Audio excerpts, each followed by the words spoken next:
안녕하십니까. 메디TV 정보센터입니다.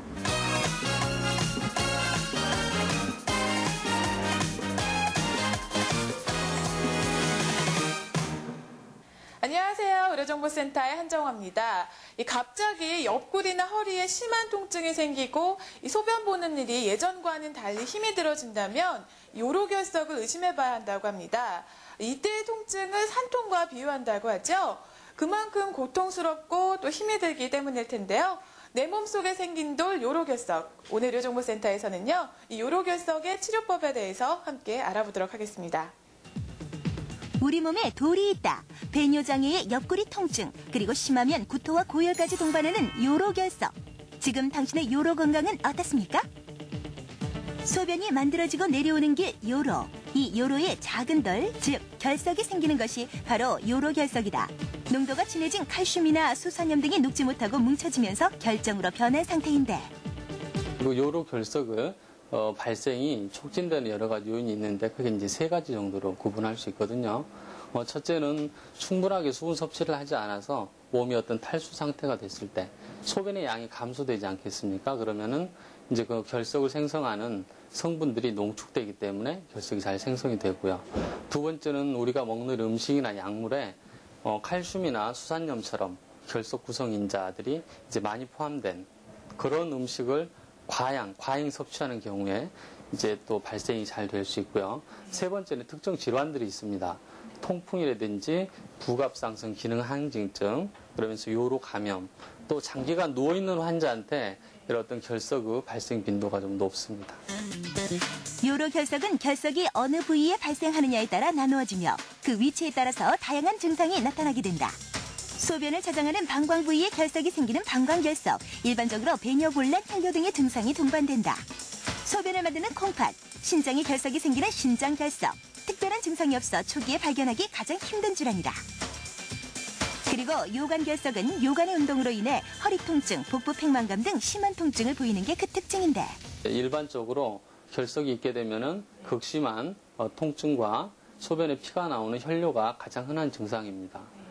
예를 들면 그 요관 결석의 경우에는 콩팥이 붓게 되면서 아주 극심한 통증, 즉 그 칼로 옆구리를 찌르는 듯한 예리한 통증이 갑자기 발생하기 때문에 이제 환자분들이 당황스럽게 응급실을 찾는 경우가 있습니다.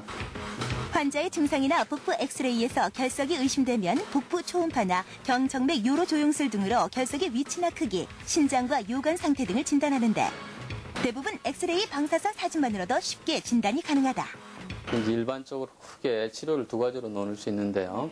첫째는 자연 배출을 시도한다든지 체충격파 쇠석술처럼 수술하지 않고 치료하는 이제 방법이 있고요. 두 번째는 내시경이라든지 피부를 절개하고 결석을 제거하는 어떤 수술적인 방법이 있습니다.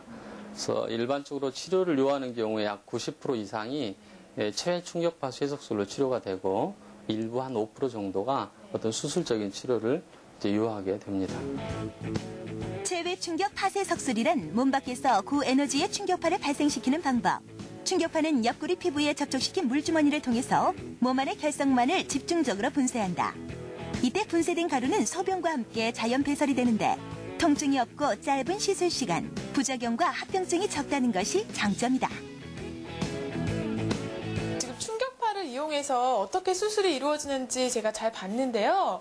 사실 겉으로 이렇게 드러나는 게 있는 건 아니어서 어떻게 치료가 진행되는 건지 또 잘 되고 있는 건지 사실 모르겠거든요. 그 우측 신장에, 즉 오른쪽 신장에 크기가 한 2 곱하기 3cm 되는 결석을 비롯해서 아주 그 다수의 결석이 이제 관찰됐던 환자입니다. 치료 전후에 그 찍은 단순 복부 엑스레이인데요. 오른쪽 콩팥에 있었던 거대한 결석을 비롯해서 여러 개의 결석들이 치료가 끝난 후에 우측 신장에는 전혀 보이지 않지 않습니까? 아주 깨끗해졌네요. 네, 그래서 그 체액 충격파 쇠석술만으로 거대 결석이 완치가 된 어떤 그런 사례입니다.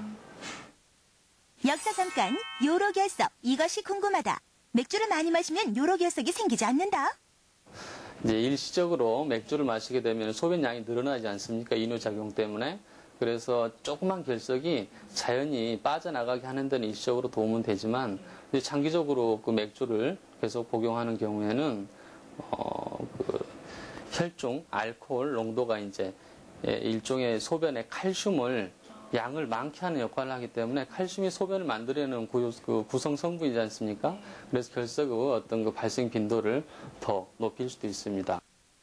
요로결석에 대한 궁금증 그 두 번째. 칼슘을 적게 먹으면 요로결석이 생기지 않는다? 예전까지는 칼슘의 섭취를 제한하면은 결석의 발생 빈도가 저하된다라는 게 이제 그 통상적으로 일반인들이 알고 있는 사항이었는데요. 최근에 이제 연구 결과를 보니까 결석의 또 발생 빈도하고 칼슘하고는 연관성이 별로 없다. 칼슘을 너무 제한하는 경우에는 우리 뼛속에 칼슘이 빠져나와서 오히려 결석의 발생을 증가시키는 경우도 있고, 두 번째는 그 연세가 드신 분들은 골다공증 등의 위험이 있기 때문에 요즘은 그 칼슘 섭취 제한은 특별히 어떤 대사 장애가 있어서 그 필요로 하는 사람이 아니고서는 권장하지 않습니다. 요로결석에 대한 궁금증 세 번째. 결석 크기가 작으면 치료하지 않아도 된다? 결석은 그 방치하면 절대 안 됩니다. 그 위험한 질환으로 진행될 수가 있는데요. 일반인들이 결석의 통증이 어쩔 때는 뭐 5분에서 몇 시간 간격으로 심하게 왔다가 또 증상이 전혀 없다가 이렇게 간헐적인 어떤 그 통증의 양상을 보이기 때문에 통증이 없으면 치료를 하지 않아도 되는 걸로 생각하기 쉽고 결석이 또 자연히 배출된 걸로 착각할 수도 있습니다. 그렇지만 그 결석을 방치하는 경우에는 우리 그 신장의 기능이 급격히 저하돼서 장기간 방치하면은 신장 기능을 상실하는 수도 있고요. 그 감염에 노출되고 쉬운 사람 경우에는 신장염이나 폐혈증 등의 위험한 어떤 그 감염 상태로 진행될 수도 있습니다.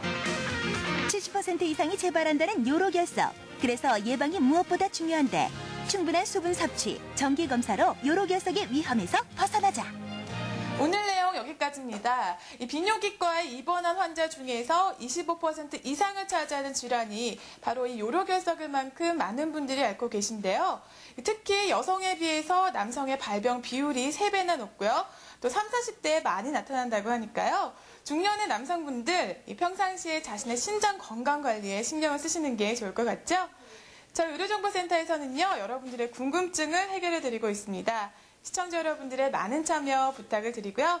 다음 시간에 더 새로운 모습으로 인사드리겠습니다. 안녕히 계세요. 네, 평소 요로결석이 자주 생겨서 고민인 분들에게는요, 물을 많이 마셔줄 것을 전문의들은 권유하고 있습니다. 아무래도 물을 많이 마셔서 혈액이 걸쭉하지 않고 묽어지게 되면 요관 속에서 돌이 생기는 현상을 막을 수 있기 때문이라고 하죠. 목이 마르지 않는다 하더라도 습관적으로 자주 컵을 갖다 놓고 물을 마시는 그런 습관을 지녀보면 어떨까 싶습니다.